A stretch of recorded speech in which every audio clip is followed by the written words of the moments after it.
Bonjour et bienvenue à tous. Je suis Sia Benjamin de l'Université Thomas Sankara de Ouagadougou. Mon laboratoire d'attache est le laboratoire Bonheur de l'Université Cergy de France. Notre communication porte sur l'analyse des compétences informationnelles des étudiants primo-entrants à l'Université Joseph Kizerbo de Ouagadougou, cas des étudiants de la filière lettres modernes. Une étude réalisée à 3 mains.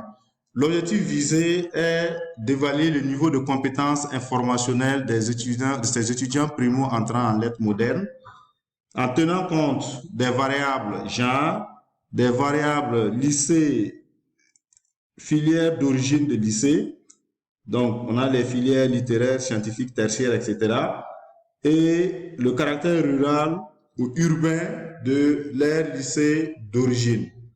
Alors, en termes d'éléments de contexte, il est caractérisé par 4 principaux éléments. Le premier élément, c'est le passage à échelle au niveau de l'intégration des dispositifs FOAD en formation initiale.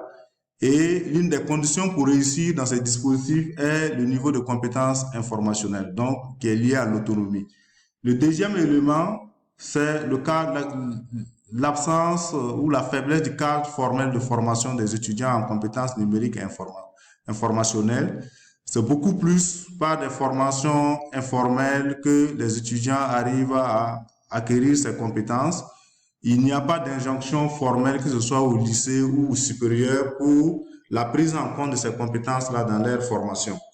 Et le troisième élément qui caractérise le contexte est lié aux difficultés d'accès. Et à ce niveau, il y a 2 aspects. Premier aspect, l'accessibilité physique, donc aux outils. Et le deuxième niveau, c'est l'accessibilité en termes de compétences pour exploiter ou utiliser ces outils-là. Le quatrième élément qui caractérise le contexte est lié à l'accessibilité à Internet. Donc, le premier élément est le débit.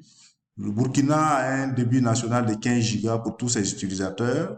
Et il y a environ 5 millions d'utilisateurs d'Internet qui représentent 25% de la population. Mais ces données sont à prendre avec des pincettes parce que elles ont été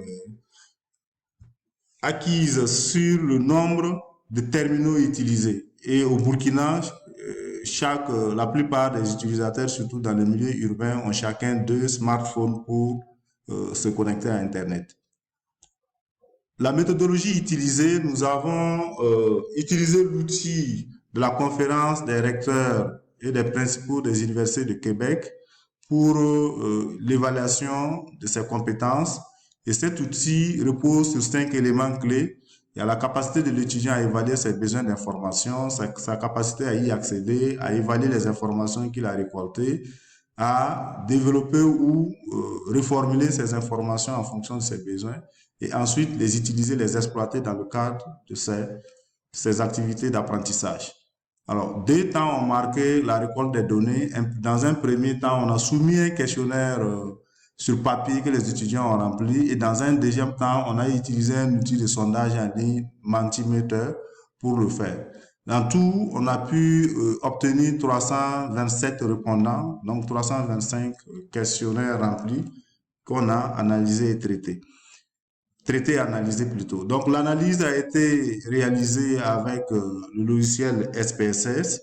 Alors concernant l'outil Mentimeter, bon, l'utilisation répondait à des difficultés qu'on avait rencontrées sur le terrain, notamment le faible taux de retour des questionnaires qu'on a soumis aux étudiants. Donc c'est pour résoudre ce problème que nous avons fait recours à cet outil de sondage en ligne qui permet de créer des questions en ligne, de fournir un code et les étudiants devraient utiliser ce code soit avec leur téléphone portable, avec des tablettes ou bien des ordinateurs connectés à Internet et d'y répondre directement. Alors, les limites de cette solution que nous avons adoptée, la première limite est qu'elle est payante. Pour accéder aux données qui ont été récoltées à travers les réponses des étudiants en direct, les générer ou les exporter en format Excel, il faut payer. Et ensuite, la deuxième limite est que cet outil ne prend pas en compte les questions, ne prend en compte que les questions fermées. Donc, ce n'est pas adapté pour les questions ouvertes. C'est juste les QCM et les questions à réponse courte. Merci de votre attention.